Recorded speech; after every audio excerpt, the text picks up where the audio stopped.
What is going on, y'all? It's your boy DJRichieSkye back in the building. And y'all know we got to talk about some things, all things reality TV today. We are talking Candiace Dillard-Bassett revealing some shocking information.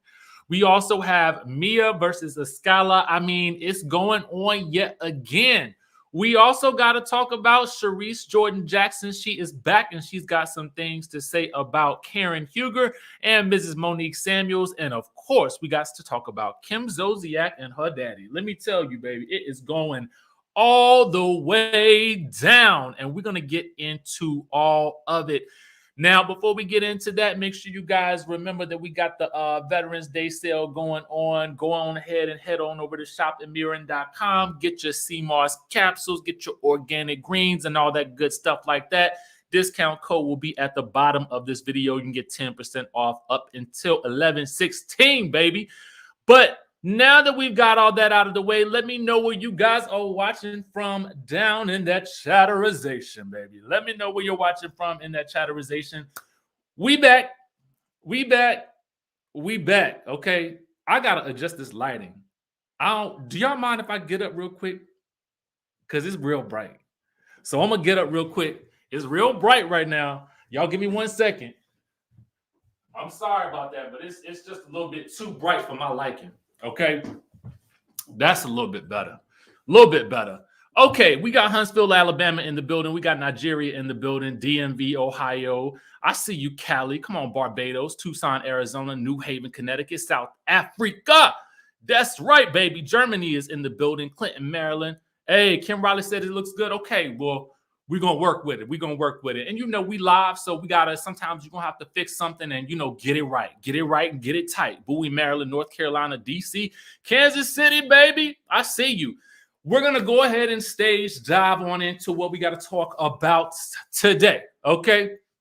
I don't have my pajama pants on. I got my Adidas track pants on. Normally, y'all would just see the top half of my body, but I couldn't deal with that light the way that it was. So y'all gonna have to get this tracksuit and the sweater that I had designated to wear for today's show. Okay.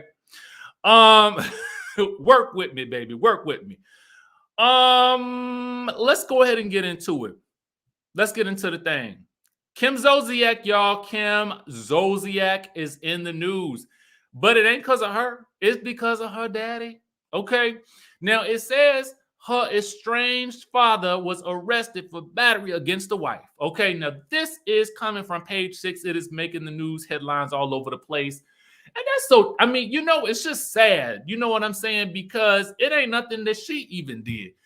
She's actually estranged from the man, ain't even talking to him. So now she got to deal with all this news. Okay, body, yada, yada, yada, yada, yada. She got to deal with this news,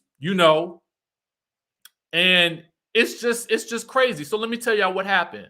According to Page 6, now this happened on Monday after allegedly getting into an altercation with his wife. So apparently the altercation began over him talking to a female neighbor. Now that's according to the police report. Now, of course, Page 6 obtains all the documentation. I don't even know where you go to look for police reports and things like that. But, thank God somebody does. Anyway, so apparently he left the house to go to run an errand. So Karen, who is Kim Zolciak's mom, slammed the door behind him because she was upset about the conversation that they had before he left. Now, once he got home, Miss Karen went to go take herself a hot bath. You know what I'm saying? Because what else you going to do? Because according to her, or at least according to the paperwork, the man, when he came back, he was ignoring her and watching TV in the bedroom. Now, once she got out of her hot bath, okay, allegedly, she tried to talk to him a couple of times because, they say not to go to bed mad at your spouse. That's what they say. They say, don't go to bed mad. I told y'all, if you sleep naked with your spouse, it'll definitely help you, okay? But anyway, apparently she tried to talk to him a couple of times, and then he allegedly pushed her, causing her to fall and hit the right side of her head on an antique table. Now, this is according to the police report again.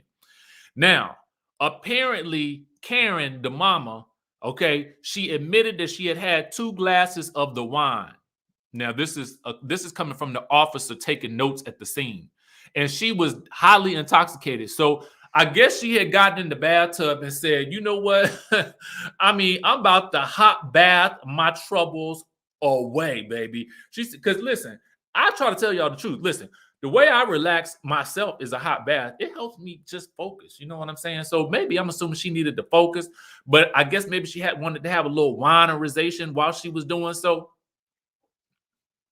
I don't know, but according to the police report or the man that taking the notes down to the house, you know, she was highly intoxicated and she had to be hospitalized afterwards. Okay, now Joseph, Kim Zolciak's father, claimed that Karen was blocking the TV when she fell, which he then says, you know, I guess he suspected it was because she had been doing the drinking.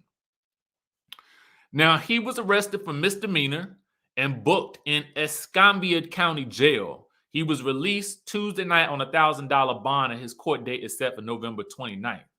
Now, you know, Kim's reps, they ain't responding to comments right now, but you know,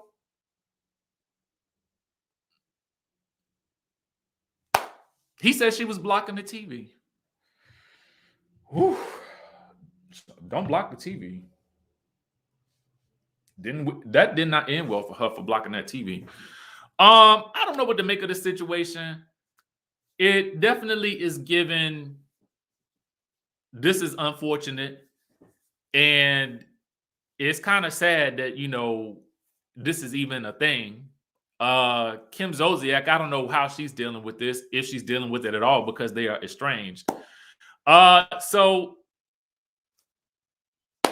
that's that on Miss Kim Zolciak. Okay. Now, let's talk about Miss Charrisse Jordan-Jackson. Charrisse is back in the news. She did an interview with the Bravo Daily Dish for Life After Bravo. Now, the first place that I happened to catch this was on the OMFG reality TV page on Instagram. But if you head on over to bravotv.com, you can actually see this whole situation playing out. Now, she has some things to say about both Karen and Monique, but I'm going to give you a little bit of extra tea as well. I think you guys should watch this because I really feel like it's an interesting watch, especially if you are an OG Potomac fan. And if you're not an OG Potomac fan, you guys can get a lot more information on how this show first started. So apparently, according to her, and I think most of us kind of knew this, it was Charrisse that actually introduced Robin and Giselle before the show started. She said that she introduced them both because they were both kind of Robin was going through a divorce and Giselle had been through a divorce. She's been friends with Robin for a really long time. She also stated that Robin and Giselle actually became closer once the show started, you know, filming, and that she kind of sort of felt a little bit left out, you know, once they became so close. She revealed that she doesn't talk to Karen anymore. She feels like Karen is disingenuous. And she asserts that Karen did indeed have a relationship with someone that the streets of Potomac called Blue Eyes. Okay.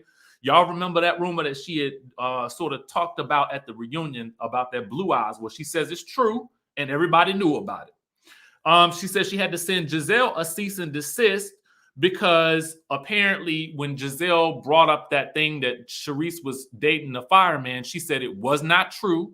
She says that somebody had, I guess, put it out on a blog about all of her alleged infidelities, and it had hurt her kids.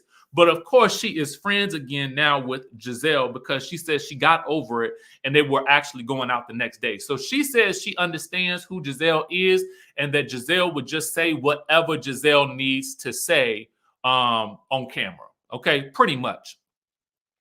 Now, when asked about who she was before Real Housewives of Potomac, she kind of reveals that she is really kind of the person that put this show together, which is probably why it really may have stung for her to then get the boot from the show in the way that she did. I personally did not mind Charrisse on the show. I thought she was an intriguing character once she started to really open up more about her divorce and whatnot. She says that Karen changed the most after the show started, and she really started to believe she was a grand dame. She said that no one knew Karen before the show. She says nobody. She says, in contrast, it was Charrisse Charrisse herself who was doing all the events and raising millions of dollars for charities, while Karen was just off to the side somewhere raising about 10 G's for her charity. She also revealed that she's close friends with Nene. Now, she says she wishes the show could have stayed more classy, and it was gut-wrenching to watch Candiace versus Monique play out. She also considers the show her baby, and she still watches it because she helped put it all together. Now, in reference to Monique, she was asked when the relationship went downhill. She says Monique is a control freak, manipulative, and did not want her to be friends with Robin and Giselle. She says Monique would constantly remind her of all the things Giselle did to her in season 1. She also said Monique didn't want her to like them, to like Robin and Giselle. And she says Monique internalized her continuing to be friends with Robin and Giselle as, Charrisse being disloyal. She said that Monique was going to people Charrisse introduced her to outside of the show and spreading lies. And then she says Monique thought she was coming back to the show in season 5 to expose the stuff about the trainer, but Charrisse says she actually knew nothing about it. Now, I thought that Charrisse and Monique stopped being friends when Monique revealed that it was Charrisse that had initially wanted to bring Kendall back around to the group. But that's what I thought from my remembrance of that whole situation. I don't know. It was a lot. It's an interesting watch. Again, if you are an OG Potomac fan, okay? I'm looking at y'all comments. You kind of get the sense that there's a little bit of, I don't know. I don't want to say, I would not call it bitter because I don't really know that to be true because she still watches the show and speaks fondly of it. But it does probably feel a little odd to have put all this together and then to no longer be a part of it. So that's what I'll say. But some aspects of what she said did not sound as correct as I recall them. But again, watch for yourselves and determine how you feel about it, because I was like giving some things a side eye. But overall, like I said, it's an interesting watch. Okay. Now I'm going to go on ahead and dive on into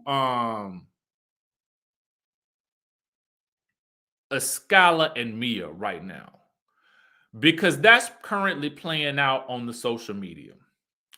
Now, why is it playing out on social media, you might ask? Well, let me tell you. Okay? Let me tell you.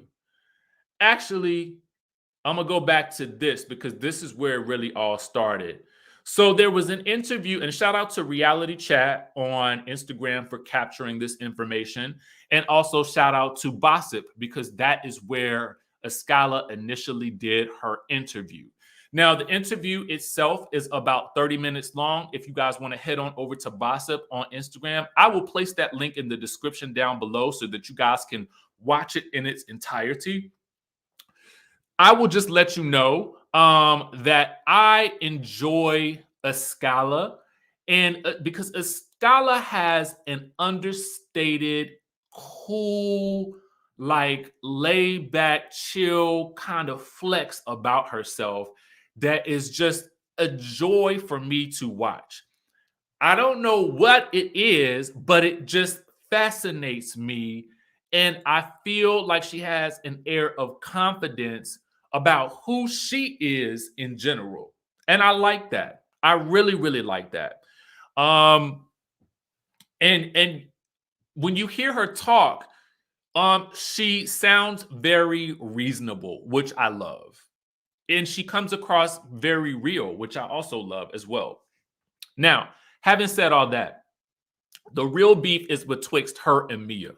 So, as you guys know, they did go at it a couple of times on the show, but ASKALA reveals that they also went at it more times than what we actually saw on camera. Now, I don't know why they didn't show those instances. And there were times when she says, you know, when asked if there was anything that she regretted about her time on the show, she says, you know, she just regrets that she took a lot of things from Mia that she felt like in retrospect, she wished she had gone low along with Mia versus trying to take the high road. Okay. But here's where things get interesting. So, you know, ASKALA feels like, you know, when asked about whether or not, you know, she believed that Mia had a social media manager who was running her social media, she says, well, we will address this on the reunion and you will have to see what I say to her with regards to that. But she also says that, you know, she just wants Mia to own, you know, what it is that she says on social media. And she says that Mia's social media manager, it exists in the same space that Giselle's stylist does. And she says somewhere in the phone. You know what I'm saying?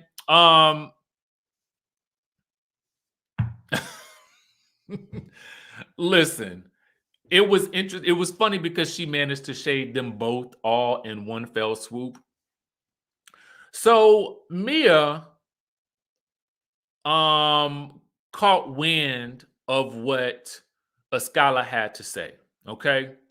And so Mia's response to that was, let's be honest. I was trying to help you out to keep you relevant. Fact is, your ungrateful ASS wasn't invited to take a seat on the couch until 4 days before the reunion because I wasn't coming, if you want to keep it 100. So now we have some more info, some more intel. Okay. This statement right here, you know, I got to dissect and get all up in the nooks and crannies of the statement and read into it and do a little speculation because that's what we do. And I'm gonna read between the lines, but read the line itself where it says, the fact is, your ungrateful ASS wasn't invited to take a seat on the couch until 4 days before the reunion because I wasn't coming, if you want to keep it 100. So it looks like, I don't know, based on what I'm reading right here, as though Mia is saying that she was not coming to the reunion. Now, Mia, I don't know what your plans are, if you plan on coming back or not. But what I do know is you want to get that reunion bonus, okay? I mean, you want to get that check, okay? Because that check, I mean, it sound like it could be a nice little. I mean, now I get it. It ain't probably, it may not be much to somebody who's already making a lot of money. But what I will say is, if you want to have some type of bargaining position to decide whether or not you come back next year, it's usually best to show up to the reunion. It's usually best. You know what I mean? Unless you have just decided that this is not the thing for you anymore, and you had your one season and you just ready to be over it because it's not worth your time or whatever the case may be. What I do know is you go to the reunion. You show up. You show up because it's like it's still a part of your job commitment. At least show up, keep a good relationship with the network. I feel like that's what you want to do. Okay. But to further take it down, okay, because there's more. Okay. Give me 1 second. Give me 1 second. Give me 1 second. Give me 1 second. Okay. So So this is in reference to someone saying Mia got that word ungrateful from Candiace, but that's not really what I wanted to see. Mia says, I sit at the executive table and direct. I directed my social media manager who to target, where to keep up on what's current. Unfortunately, the individual who had direct access no longer has these permissions because there were a few comments that I felt did not represent who I am well. While they were good for entertainment, you all have got to remember I represent a national franchise.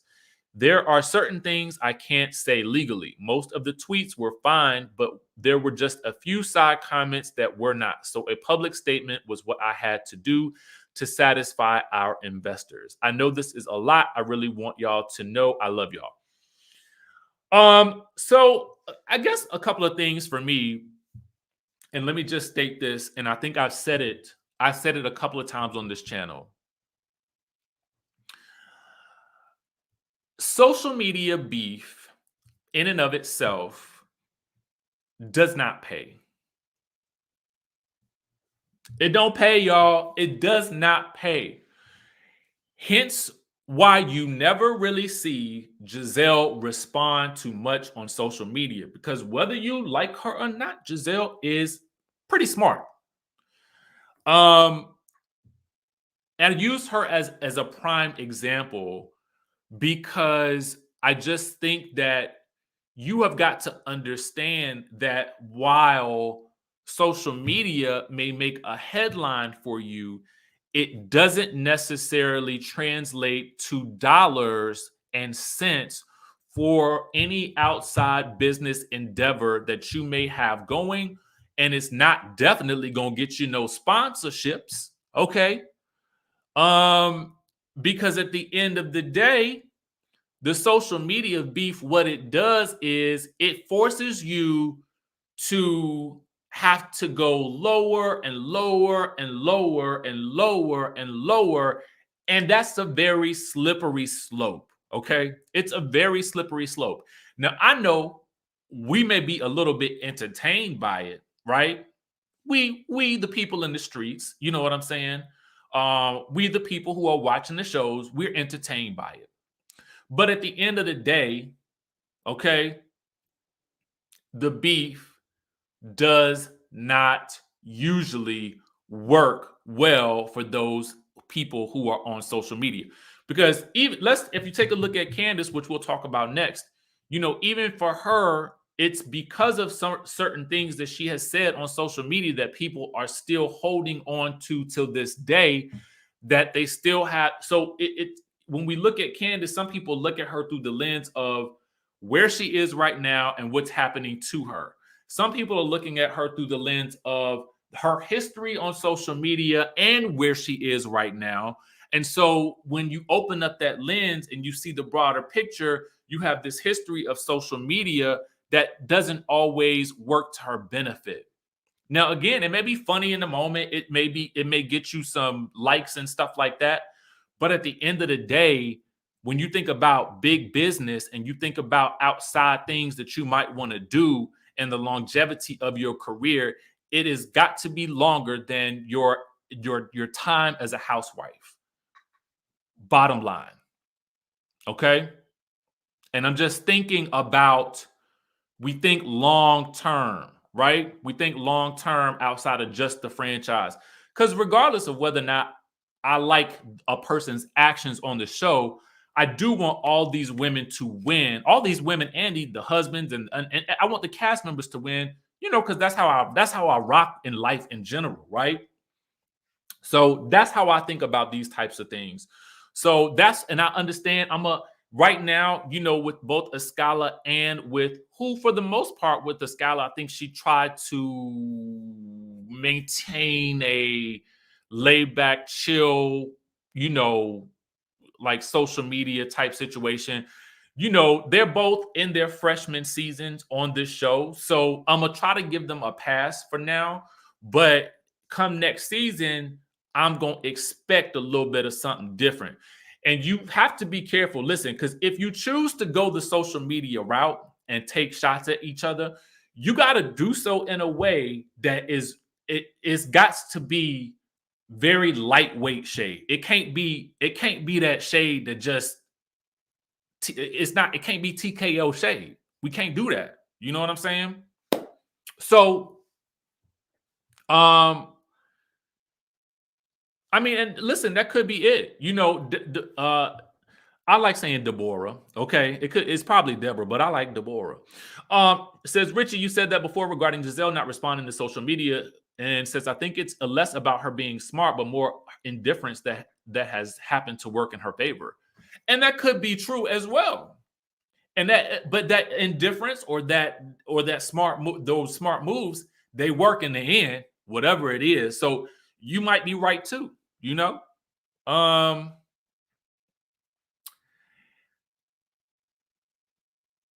Yeah, that's what I'll say. I'll leave it at that because I was gonna go into like it could be an age thing, but I don't know. I don't know.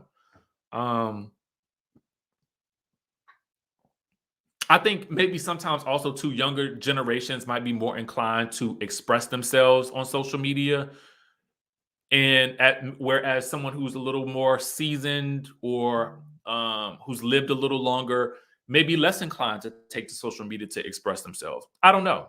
I don't know. What I do know is we got another subject to talk about. Okay. And what we got to talk about right now is, you know, we talked about Candiace before. We used her as an example. And again, this is no shade or disrespect to Candiace because, you know, I can't say, well, let's get into what the situation is. So again, shout out to our friends over at Reality Blurb. I will put the link in the description for and when we talk about, and excuse me, let me go back. When we talk about age, we're talking about some of the women being in their 30s to late 30s, and then some of the women being in their 50s. So there's a little bit of a difference there. There is, right? You know, that 30s to 40 something, and then you have a 50 to 60 something. That mindset is going to be very, very different. A lot of times. Okay.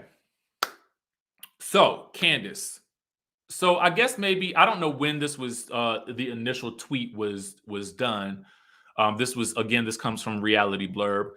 And in it, Candiace says, like I said, I'm gonna cause a scene. Yeah. And I do know that that's like a song or a clip from her album. Because I told you I did listen to the album. Yes, I did. Okay. And so a fan responded, I think it was a fan, and they said, "You hurt people. You have no idea the hurt and anguish you cause. Please stop making fun of people's flaws." I'm assuming this may have been in a reference to, you know, Candiace shading Ashley's forehead or what have you.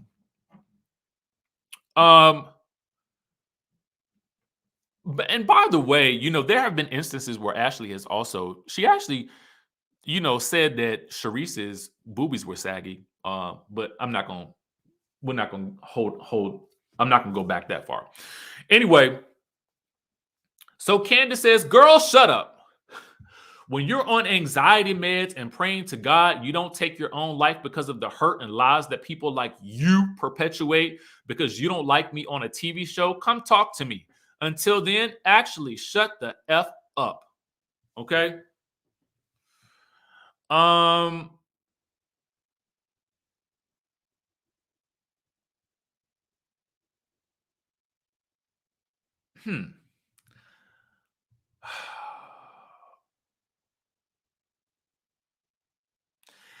don't know if this response was warranted or not, but it's less about the response here, and I feel like it's more about well, Easy says you forgot to blur out the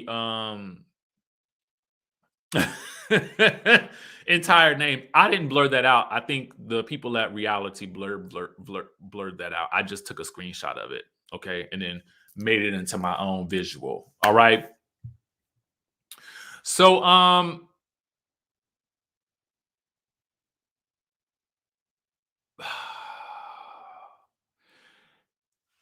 The reveal here is, her sort of revealing she's been on, or at least alluding to being on anxiety meds, and praying to God that, you don't take your own life because of hurt and lies that people perpetuate. Um, well, I don't think that I don't know that this person perpetuated a lie. I just think that this person was maybe sort of trying to appeal to her in some way, shape, or form, and it went totally left. Okay. Um, you know, I just I just because she has an album to promote, I just don't know that I would take this route, but I I don't know, guys. Like this one, just this came out of left field for me. I didn't see this coming. I didn't see it coming at all. So then there's more. So another user says, I think it's the tone of your voice that is triggering. To be honest, it's not what you say. Your delivery is so fiery and spirited and pointed, where others deliver their shade more casually, dismissive, and subtle. So I'm going to slightly disagree, but she agreed with the person. I'm going to slightly disagree and say that her delivery being fiery and spirited and pointed are not the problem. I don't mind that, because that is sometimes comedy is in the cadence of what you say, and in the tone in what you say, and the timing of what you say. And Candiace has great timing. She has great tone and comedic cadence. I am not going to take that away from her. I think what some people have an issue with is what's said in those cadences.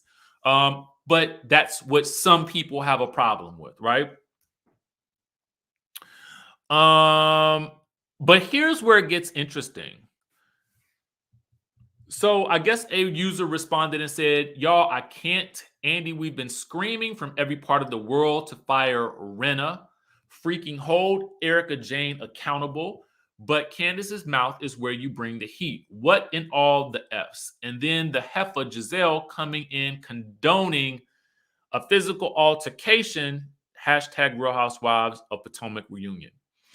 And Candiace responds and says, at this point, it's propaganda. Now, we did talk about this, and I'm not even gonna I'm in agreement with this, okay? The way that Erica spoke to the women at the reunion, the way that she spoke to Andy at the reunion, I felt like it was unwarranted and uncalled for. Calling Sutton a witchy effing see you next Tuesday was just out of this world for me, and nobody said a word. Right now, from my understanding, that see you next Tuesday term is vile to a lot of people. Why he ain't say nothing to her? Okay, so I gotta rock with that piece of it, because that's the truth of it. That statement was, we're not gonna stop her. That train is off the tracks. Okay, so what we gonna do, Andy? What we gonna do? You want to hold people accountable? Fine. Just do it across the board. But what I think it is, and I could be wrong because I'm just a speculator, you know what I'm saying? Is, I'm sure there's some thought within the network that Erica Jane is going to continue to bring in the dollars because she is involved in a legal scandal that is sure to extend for at least the next several seasons.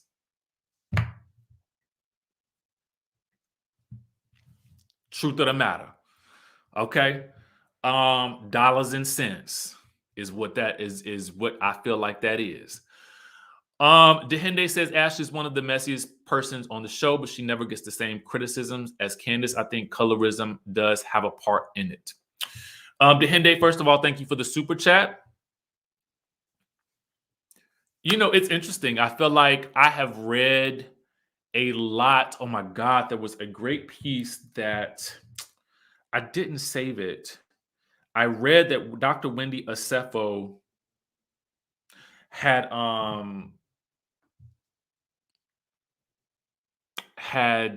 put out on her Instagram about, you know, colorism and unlearning colorism, and I meant to share it. And if anybody comes across it again, please tag me. I know several of you guys had tagged me. So, and I think that, you know, with regards to unlearning colorism, I just thought it was such a great read. So if you guys happen to again run across it, somebody tag me in it and let me know. It's difficult to say because I don't know all the dynamics within this particular group of women. What I do know is that, I mean, I felt like when Ashley was being messy with Robin and Juan's relationship, I was kind of cheering when Robin went to go confront her. And I know that's bad because I know we're supposed to not be condoning, you know, we're not condoning no physical altercations and whatnot. But I was here for Robin going up in there and getting up in her face and saying, "Stop talking about my situation," you know, or whatever she said. But I don't. But what I wonder now is were we all talking about this as much on social media back in the day? Were people paying attention to Potomac like most of us are now? Right? I don't know. Julia says, I think Ashley doesn't get the same heat because of Michael's wealth and connections. I don't think it has anything to do with Ashley's color. You know, I don't know. For me, I thought back in the day, seasons 1 through 3, I definitely felt like I don't think I was ever team Ashley. Okay. And this is going back to me when I was on my AfterBuzz TV days. And even in the comment section, I didn't feel like people was here for Ashley. But that's just my history of doing this and what I happen to see. So I don't know. And I also know that none of the ladies were really going at it back and forth on social media as much back then. But now it's definitely become a lot more prevalent and there are more housewives who are definitely engaging more in social media. So I don't know. It's hard to say. I don't discount it at all. And I'm definitely willing to admit that there may be something I don't see.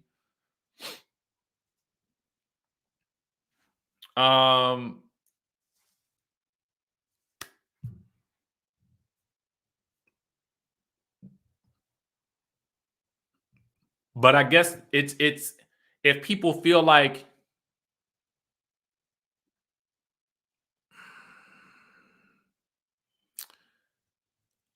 I don't know. Are we charging Ashley for the crimes that she committed? Or are we charging her for the crimes that she's committing now? And then are we also being equitable across the board? And, you know, we got to be equitable. So I never felt like I've ever defended Ashley in any way, shape, or form because I feel like Ashley has been messy. And Ashley was stirring up the juice when she first came on this show, okay? Season 1. Go back and watch, definitely. But anyway, so that's what's going on with reality TV news today, y'all. Listen, Potomac, this reunion is heating up. Okay, heating up.